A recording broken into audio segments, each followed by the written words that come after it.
नमस्कार, स्वागत आहे तुमचं स्वीट अँड स्पायसी किचनमध्ये। आज मी तुम्हाला एक वेगळ्या प्रकारची भाजी बनवून दाखवणार आहे। ही भाजी एकदम छान अशी बनवून तयार झाली होती। ही भाजी आहे ओल्या हरभऱ्यांची। ओल्या हरभऱ्यांचे एकदम ताजे असे सांडगे तयार करून मी ही भाजी तयार केलेली आहे। ही भाजी बनवायला अगदी सोपी आहे व एकदम छान अशी बनवून तयार होते। ही भाजी भाकरी चपाती कशासोबतही छान लागते। ही भाजी तयार करण्यासाठी आपल्याला एक मोठी वाटी ओले हरभरे घ्यायचे आहेत। इथे तुम्ही पाहू शकता, इथे मी ओले हरभरे साफ करून घेतलेले आहेत। तसेच आपल्याला 10 ते 15 लसूण पाकळ्या लागणार आहेत, 1 इंच आल्याचे तुकडे, 3 ते 4 हिरव्या मिरच्या, 1 टोमॅटो चिरून व 2 कांदे उभे चिरलेले पाहिजेत। तर सर्वात अगोदर आपण सांडगे तयार करण्यासाठी लागणारं मिश्रण तयार करून घेऊ। इथे मिक्सरच्या भांड्यामध्ये मी ओला हरभरा टाकलेला आहे। आता या ओल्या हरभऱ्यासोबतच आपल्याला लसूण टाकायचं आहे, हिरवी मिरची टाकायची आहे। आता हे सर्व आपल्याला मिक्सरला फिरवून घ्यायचं आहे। आता इथे मी हे मिक्सरला फिरवून घेतलं आहे। याप्रमाणे आपल्याला हे मिक्सरला वाटून घ्यायचं आहे। हे सर्व मिश्रण मी एका भांड्यात काढलं आहे। यामध्ये आपल्याला 1 मोठा चमचा हरभरा डाळीचं पीठ घालायचं आहे। तसेच 1 चमचा धने पावडर घालायची आहे, अर्धा चमचा हळद पावडर, अर्धा चमचा लाल मिरची पावडर व अर्धा चमचा साबूत जिरे, तसेच चवीप्रमाणे मीठ घालून हे सर्व आपल्याला व्यवस्थित असं मिक्स करून घ्यायचं आहे। डाळीचं पीठ आपण फक्त बाइंडिंगसाठी टाकलेलं आहे। आता इथे मी हे सर्व व्यवस्थित असं मिक्स करून घेतलेलं आहे। सांडग्यासाठी लागणारं हे आपलं मिश्रण बनवून तयार झालेलं आहे। आता आपण जी ढोकळा तयार करण्यासाठी जाळी वापरतो त्या जाळीला आता आपल्याला तेल लावून घ्यायचं आहे। सांडगे उकडून घेण्यासाठी साईडला मी कढईमध्ये पाणी गरम करण्यासाठी ठेवलेलं आहे।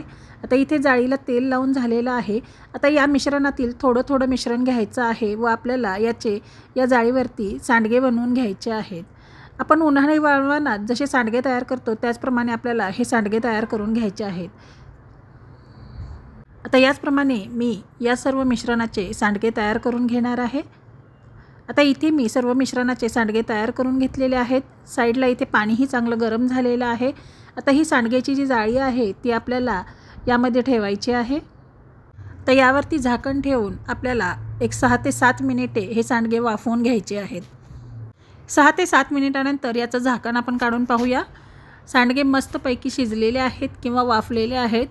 आता इथे मी तुम्हाला चमच्याच्या साहाय्याने हे सांडगे थोडेसे मोकळे करून दाखवते। इथे तुम्ही पाहू शकता सांडगे एकमेकांना अजिबात चिकटलेले नाहीत, हे छान असे वाफलेले आहेत। आपण गॅस बंद करून जाळी काढून घेऊया। आता इथे मी पॅन घेतलेला आहे। अगोदर आपण भाजीसाठी लागणारं वाटण भाजून घेऊया। यामध्ये इथे मी 1 चमचा तेल घातलेला आहे, उभा चिरून घेतलेला कांदा घालायचा आहे। तर कांदा घातल्यानंतर यामध्ये आपल्याला लसूण पाकळ्या घालायच्या आहेत, तसेच आल्याचे तुकडे टाकायचे आहेत। आता हे सर्व आपल्याला छान लालसर होईपर्यंत भाजून घ्यायचं आहे।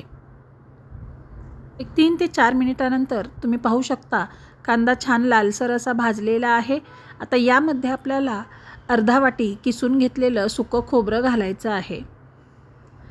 आता यातील खोबरं लालसर होईपर्यंत आपण हे परतवून घेणार आहोत। 2-3 मिनिटानंतर तुम्ही पाहू शकता हे मिश्रण छान लालसर असं भाजलेलं आहे। यामध्ये आपल्याला चिरून घेतलेला टोमॅटो घालायचा आहे। टोमॅटो घातल्यानंतर हे आपल्याला 1-2 मिनिटे परतवून घ्यायचं आहे। आता इथे मी हे सर्व 1-2 मिनिटे परतवून घेतलेलं आहे। टोमॅटो छान सॉफ्ट झालेला आहे। आता आपण गॅस बंद करू व हे मिश्रण थंड करून आपल्याला मिक्सरला बारीक वाटून याची पेस्ट तयार करून घ्यायची आहे। इथे मी कढई ठेवली आहे। कढईमध्ये आपल्याला 2 ते 3 चमचे तेल घालायचं आहे। तेल गरम झाल्यानंतर अर्धा चमचा जिरे टाकायचे आहे। जिरे छान फुलल्यानंतर आपण जे मिक्सरला वाटण तयार करून घेतलेलं आहे ते टाकायचं आहे। तर या वाटणाला तेल सुटेपर्यंत आपल्याला हे परतवून घ्यायचं आहे। म्हणजेच एक 3 ते 4 मिनिटे आपण हे वाटण परतवून घेणार आहोत। एक 3 ते 4 मिनिटानंतर इथे तुम्ही पाहू शकता वाटण छानपैकी परतलेलं आहे, या वाटणाला तेल सुटलेलं आहे। आता यामध्ये आपण काही कोरडे मसाले घालूया। आता यामध्ये आपल्याला अर्धा चमचा हळद पावडर घालायची आहे, 1 चमचा लाल मिरची पावडर घालायची आहे। इथे मी 1 चमचा काळा मसाला घातलेला आहे। हा घरगुती काळा मसाला आहे। याऐवजी तुम्ही कांदा लसूण मसाला वापरला तरीसुद्धा चालेल। आता हे सर्व आपल्याला व्यवस्थित असं मिक्स करून 1-2 मिनिटे परतवून घ्यायचं आहे। आता इथे मी मसाला 1-2 मिनिटे छान असा परतवून घेतलेला आहे। आता यामध्ये आपल्याला पाणी घालायचं आहे। आता इथे मी अगोदर 1 वाटी पाणी घातलेलं आहे. पाणी घातल्यानंतर हे सर्व आपल्याला व्यवस्थित असं मिक्स करून घ्यायचं आहे. आता इथे मला हा रस्सा किंवा ही आमटी दाटसर वाटत आहे, त्यामुळे यामध्ये मी आणखी थोडंसं पाणी मिक्स करणार आहे. तुम्ही तुमच्या आवडीनुसार पाणी ॲड करू शकता. तुम्हाला रस्सा दाटसर किंवा पातळ कसा आवडतो त्यानुसार तुम्ही पाणी मिक्स करा.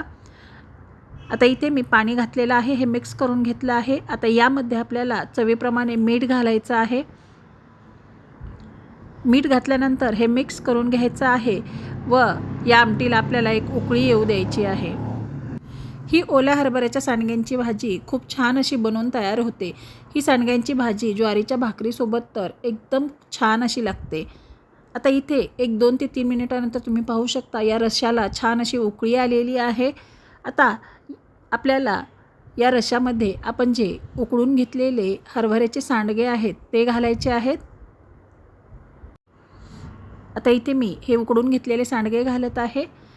आता इथे आपण हे सांडगे वाफवून घेतलेले आहेत, त्यामुळे ही भाजी आता आपल्याला एक 2 ते 3 मिनिटे शिजवून घ्यायची आहे. आता हे मिक्स करून आपण ही भाजी मीडियम फ्लेमवरती एक 2 ते 3 मिनिटे शिजवून घेणार आहोत. कारण यातील सांडगे अगोदरच शिजलेले आहेत, त्यामुळे भाजी शिजण्यासाठी फारसा वेळ लागत नाही. एक 2 ते 3 मिनिटानंतर इथे तुम्ही पाहू शकता भाजीला छान अशी उकळी आलेली आहे. तर आपली ही भाजी बनवून तयार झालेली आहे. भाजीचा रंगही सुरेख आलेला आहे, तसेच या भाजीचा सुगंधसुद्धा खूप सुंदर असा येत आहे.